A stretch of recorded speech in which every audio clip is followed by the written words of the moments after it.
A few minutes left before sunrise.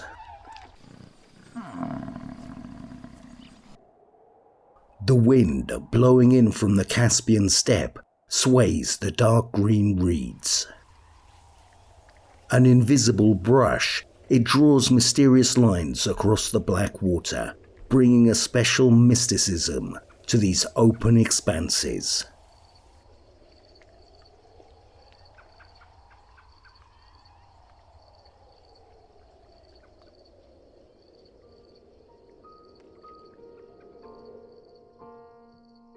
But now the golden disk rises over the earth and the water.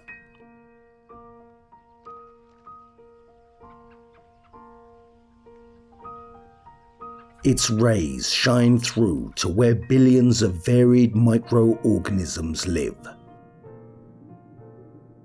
From tiny crabs to vast fish. From minuscule algae to long, ropey seaweed.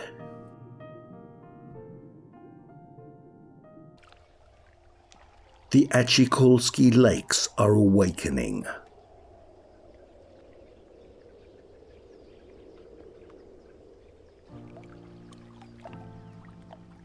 At the end of September in these parts, the sun rises at 5:30 in the morning. It has already lost its searing summer force. Early in the morning, the air only warms to temperatures of up to 15 degrees Celsius.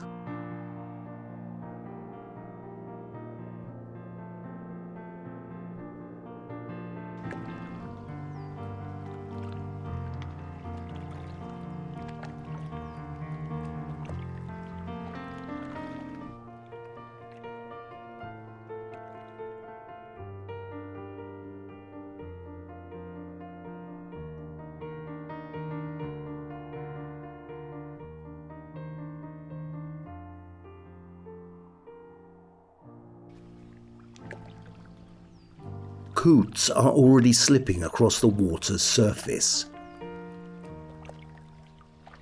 They can be easily recognized by the white spots on their heads and their black feathering.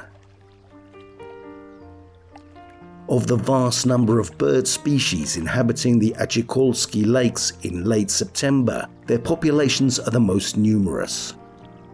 For the coots, these water bodies are an ideal habitat. Reed, cattail and bulrush growths give them a sense of security. The shallow waters are abundant in duckweed, waterweeds and mollusks. This is the main foodstuff for the coots as well as many other waterfowl, including ducks, mallards and grey geese. And even where there is a wealth of competition, sometimes birds fly here in their hundreds of thousands, there is enough food for everyone.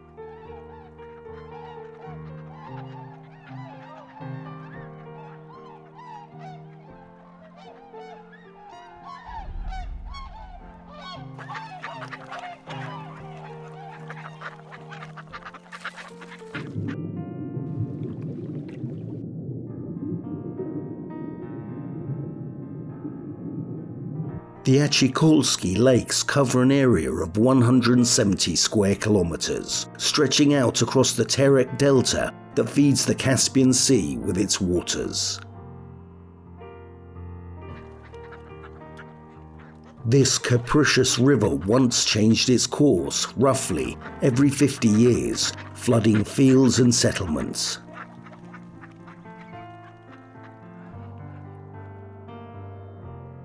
In the second half of the 20th century, people decided to tame this wild waterway and cut a new, deeper channel, creating an entire hydrological system that encompassed the Achikolsky Lakes.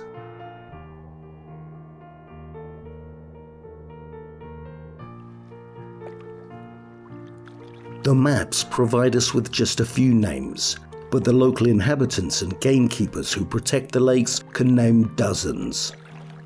Bieshenoe, Travianoe, Kruglinkoe and Glininkoe, respectively wild, grassy, round and even longish. The dish, the guitar. Each name describes its shape or its character.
In several places where canals link the major lakes, canal locks and floodgates have been set up.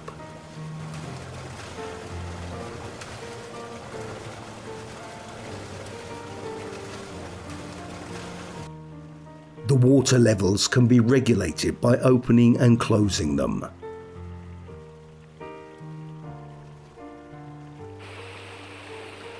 This is particularly important during the spawning periods, when fish come in from the Caspian Sea, swimming up the canals and channels to the lakes.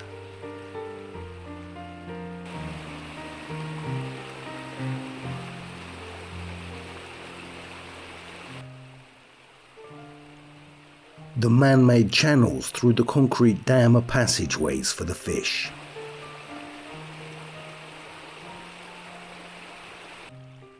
The Achikolsky Lakes are a vast natural breeding ground for a huge number of fish of different species.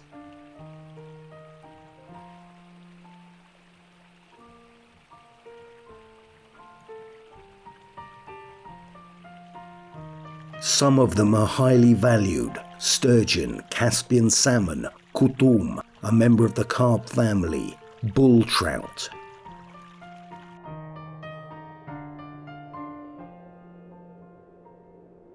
These sea inhabitants only come to the lakes during the spring, however.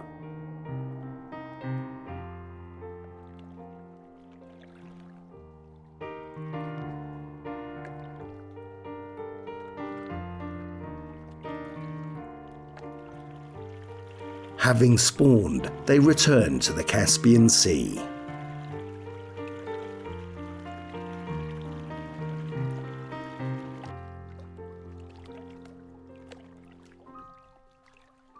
Freshwater fish, however, catfish, sazan carp, tench, Caspian roach, xanthe, blackback, shad and red-eye, not to mention perch and pike, are permanent inhabitants of the lakes here.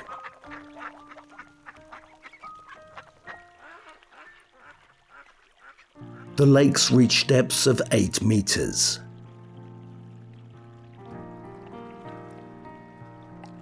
The dense growths of reeds and rushes cover large sections of the lakes.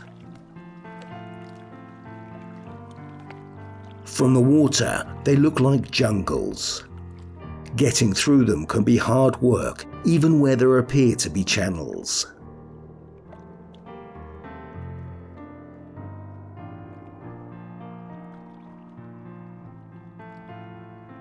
For the birds, however, they provide a wonderful refuge.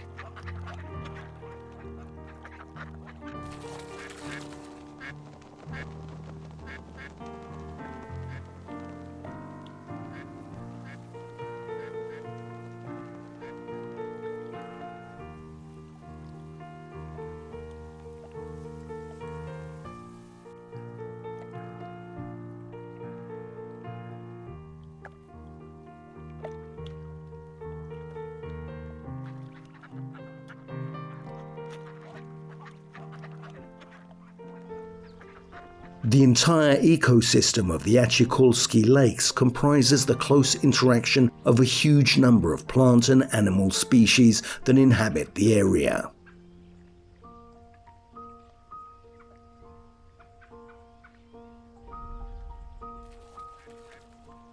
The silted lake bottom is rich in waterweeds.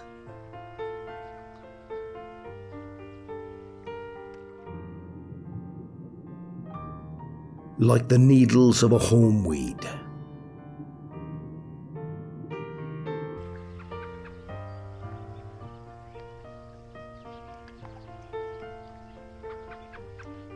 Water soldiers, rare water chestnuts, and a multitude of musk grasses.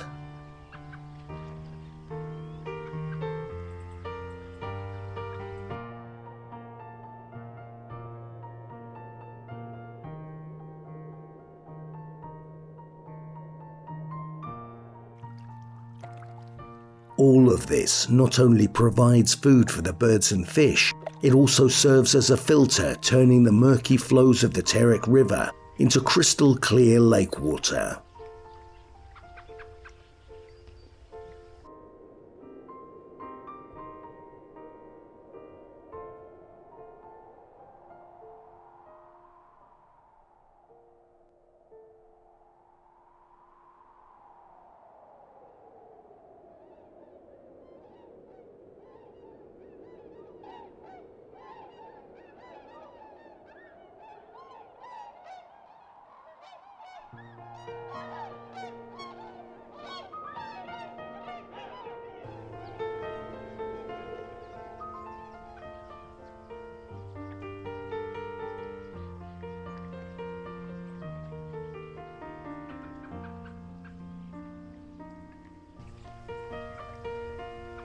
Water lilies cover the surfaces of the water bodies like bright green dishes.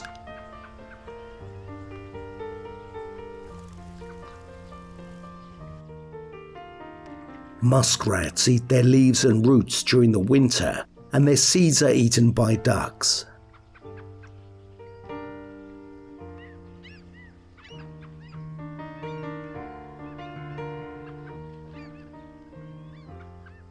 At the end of September, the flowers are already much smaller, but they're still beautiful, their pointed white leaves glimmering in the sunshine.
Meanwhile, the day is lighting up.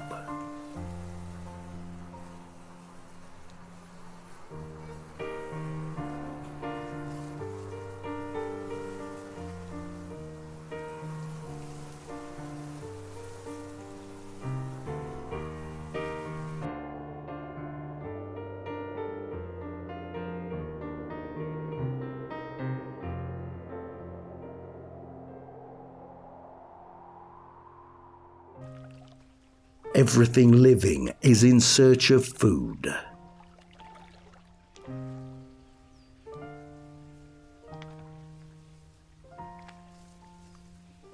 Here's a grebe diving for prey. In Russian, it's called a poganka, or toadstool, because humans can't eat them.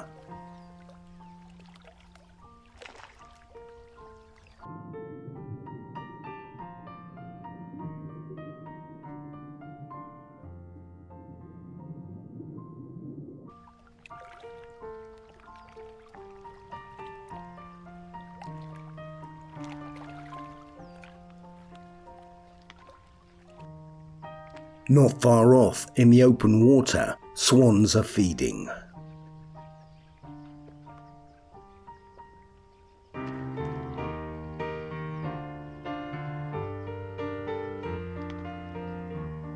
They like the young shoots of water plants, but they're not against the odd small fish or frog.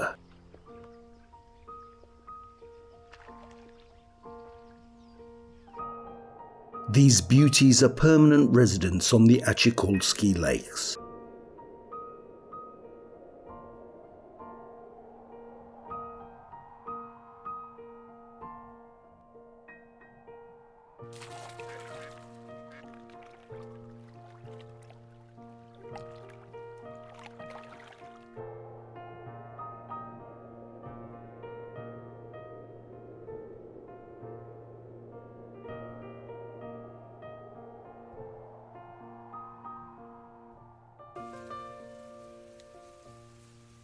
Over the reeds, a vulture is circling, looking for a dozing darko coot.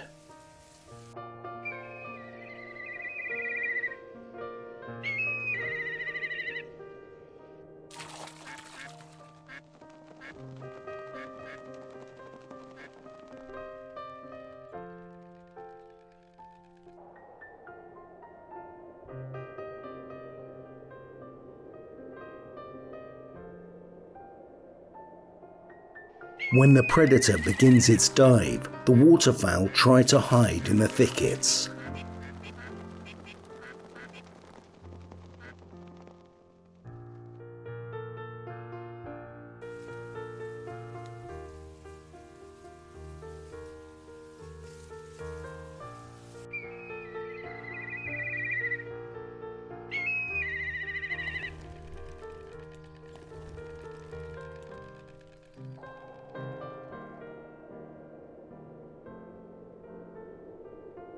The end of September marks a transition between the seasons. The hot summer is over, but it's still too warm for the autumn, with temperatures of 25 degrees Celsius. On the smoothness of the water, you'll only find those who live here in the Caspian region.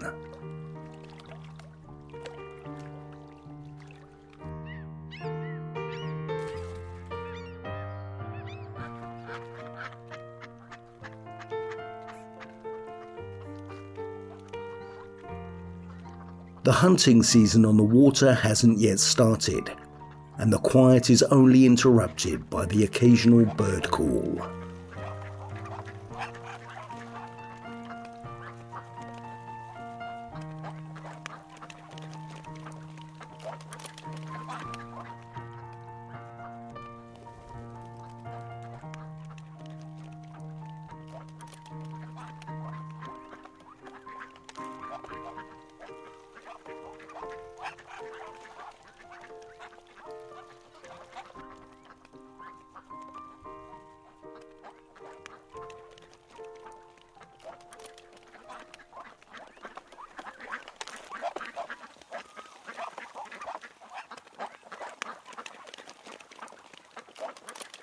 It's only in a month or two that the frosts will come to this temperate region and vast flocks of migratory birds will begin to head south.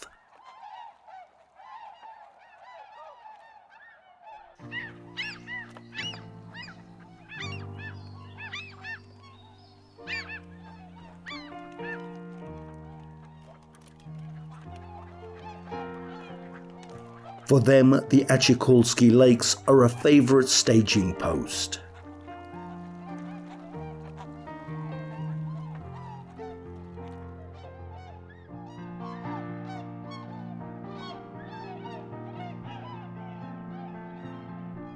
On some cold November days, you can't see the water or the sky because of the vast numbers of birds.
The noise of a motor is a familiar sound to the local inhabitants.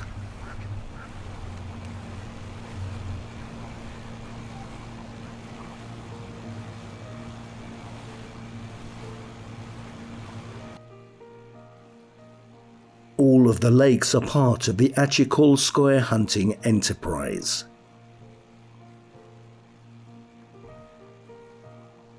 The gamekeepers patrol their territories daily.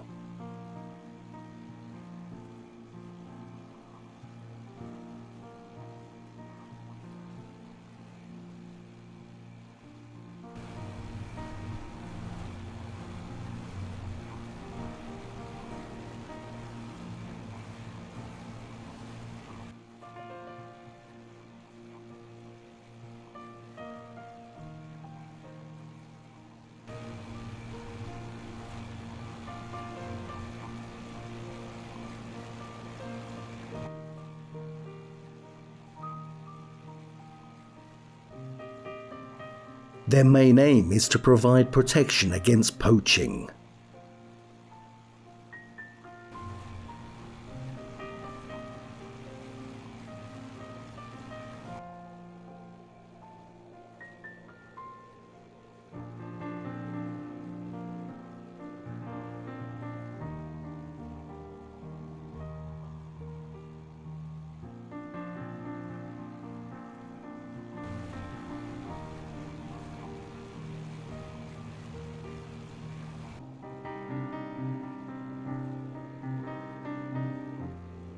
There are rare species of fish in these lakes, dozens of birds that are included in the Red Book of Protected Species, herons, curly pelicans, mullets.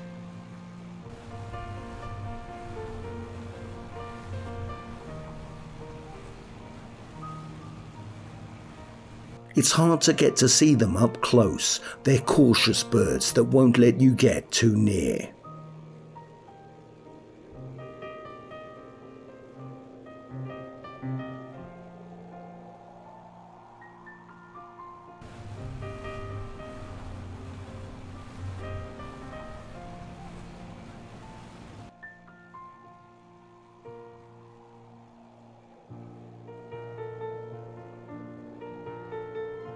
This year, they've already given birth to and reared their chicks.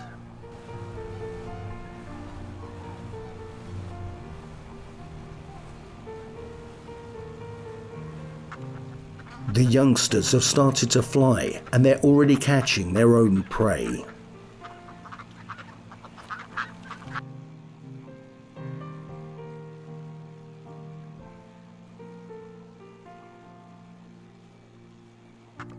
The record breakers in terms of the quantity of their offspring are the ducks.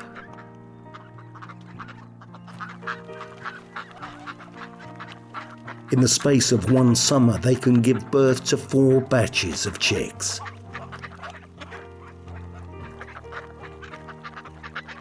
That's on the condition that the water in the lakes remains at the same level, so their nests don't get flooded.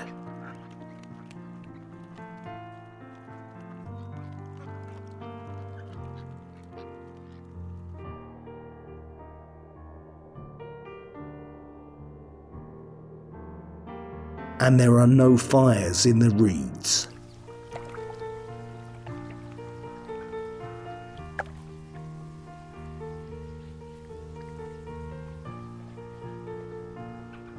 That happens when temperatures can reach 50 degrees Celsius in July.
The Achikolsky Lakes are located on the territory of Dagestan, in the Caspian lowlands.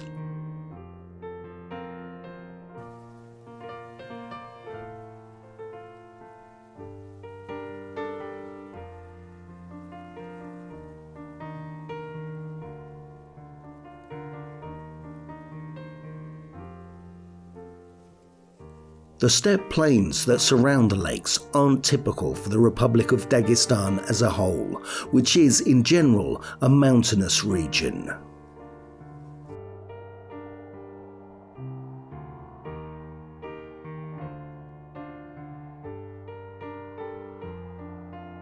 But that's the real charm of these parts.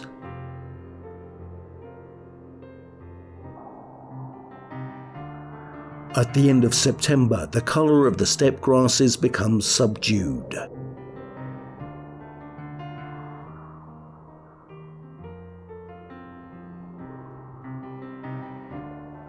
Many of the plants have almost finished blooming.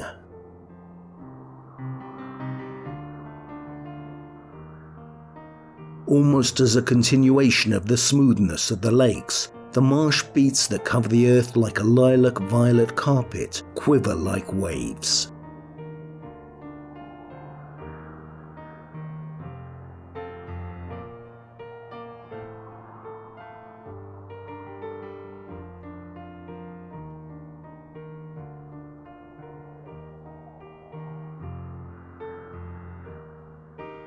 The green islands in this violet sea are Caspian lilacs or tamarisk. For the whole summer, it bloomed in bright lavender purple.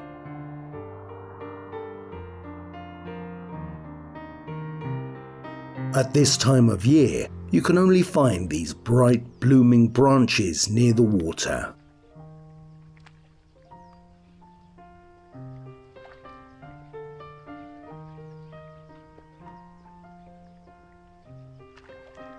The lowlands on which these water bodies are located have been formed by the alluvium from the Terek River and deposits left by the Caspian Sea.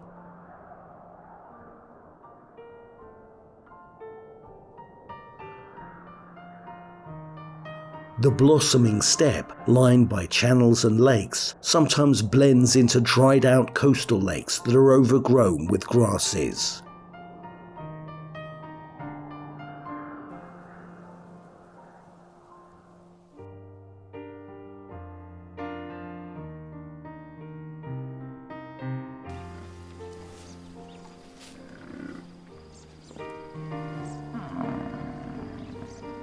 A significant proportion of the lake area serves as pasture for animals, whether domesticated or wild.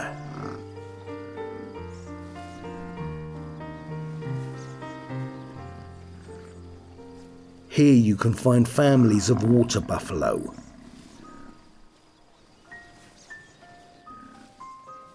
The temperate regions for these powerful animals are too cold,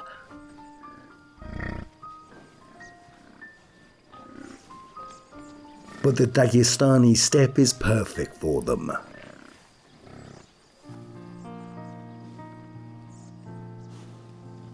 Grass, bushes, water, everything that they need for life. But what's good for some is disastrous for others.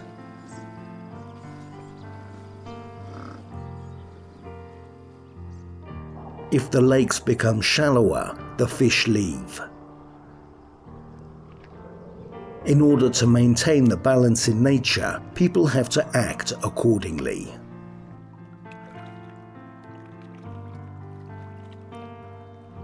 Controlling the grazing lands, cleaning out the channels,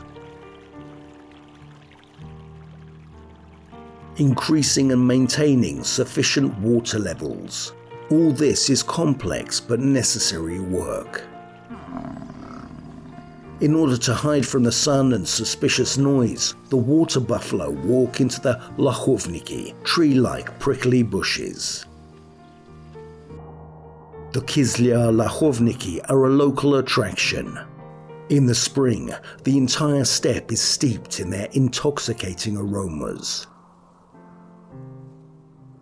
Sweet berries can still be found on the trees in September, but they've already lost their juiciness and bright colouring.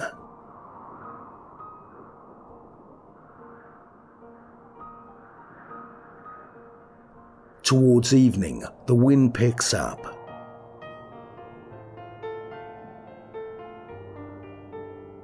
The sound of it blowing is the main background noise of the steppe. Often it's interrupted by the hubbub of birds and sometimes by the powerful dull rhythm of hooves.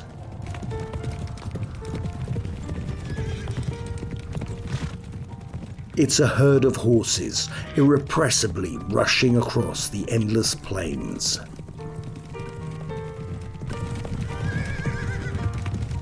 The horses have startled a fairly large colony of white herons that are feeding in the marshy sections of the lake.